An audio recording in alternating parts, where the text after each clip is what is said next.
पशुधन असतं, आमचे पोरं दूध खात असते. आता पशुधन चारा त्यांच्यामुळं पुरं पशुधन कमी होऊ राहिलं. आमच्या लेकरा बाळासुद्धा दूध भेटाना, चारा भेटाना त्यांना, त्याच्यामुळं जनावरं वनवन करू राहिले. एक तर चारा नाही, त्याच्यात पाणी नाही.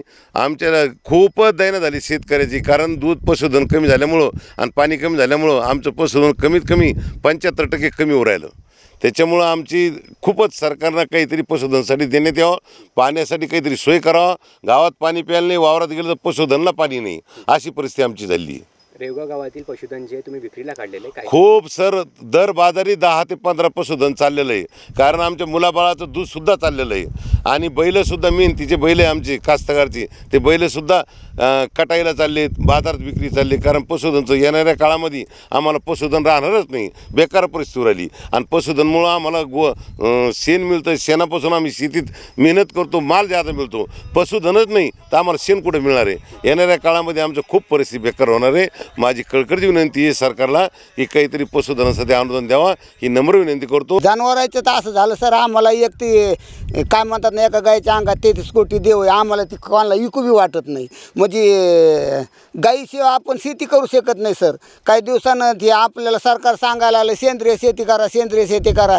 ती काही यानं होणार नाही, DAP खाता नाही यानं, त्याला पशुधनच लागन. तर शासनानं जास्तीत जास्त शेतकऱ्याला असं म्हणजे जनावर बघून असं सबसिडी मदत केली पाहिजे. पशुधन कमी होण्याचं हा, पशुधन कमी व्हायचं कारण चारा नाही, पाणी. आता आम्ही पूर्वी बघा सर, ते असं ते दगड्या घास लावला होता पहा, पण ह्या वर्षी काय झालं, पावसाळाच कमी झाला तर तो गाजऱ्या घास पूर्ण जळून गेला. आणि तो गाजऱ्या घास जळून गेल्यामुळं जनावरला चाराच नाही राहिला. आता याच्यामुळं काय झालं, खूप असं तणाव निर्माण झालेला आहे. पण आता आम्हाला इलाज नाही ना सर त्याच्या गोष्टीचा. जसं आता तर आमची अशी विनंती तुमच्या माध्यमातून शासनाला, तुम्ही चांगलं जरा उमजी करावा. किती जनावर विकले तुम्ही तुमचे? आतापर्यंत 7-8 जनावर विकले, आता 7च राहिलेत फक्त. आता आमच्या गावातून दर हप्त्याला जवळजवळ 20-25 जनावरं चाललेत. आता लांब लांबच्या बाजारला लोक पाचूडला सुद्धा जनावर नाही राहिले आमच्या इथून. इकडं रामनगरला नेतात, जालन्याला नेतात. आता ते सांभाळायलाच कोण नाही सर. आता ते माणसाचं कसं धकतं, पण जनावराचं धकत नाही. आता सर माझं असं मत आहे की सरकारला लयच अशी काळजी आहे ना, तर मग याच्यावर राशनवर कसं अनुदान देतो, 2 रुपये किलो 3 रुपये किलो तांदूळ, मग तसं चाऱ्याची व्यवस्था काढावं सरकारनं. किती पशुधन कमी झालं? खूप कमी, म्हणजे 10% जनावर राहिले सर गावात. आणि ह्या वर्षी तर ते राहत नाहीत, ह्या वर्षी राहणार नाहीत. सगळे मुलं ते त्रासदायक झालेत आणि जनावर पूर्ण कटायला झालं. आणि सरकार म्हणते गव्हात्या सांभाळा, कशाला सांभाळतं सर? आता ही गाय चारायला लागली इकडं, हिला चारत नाही.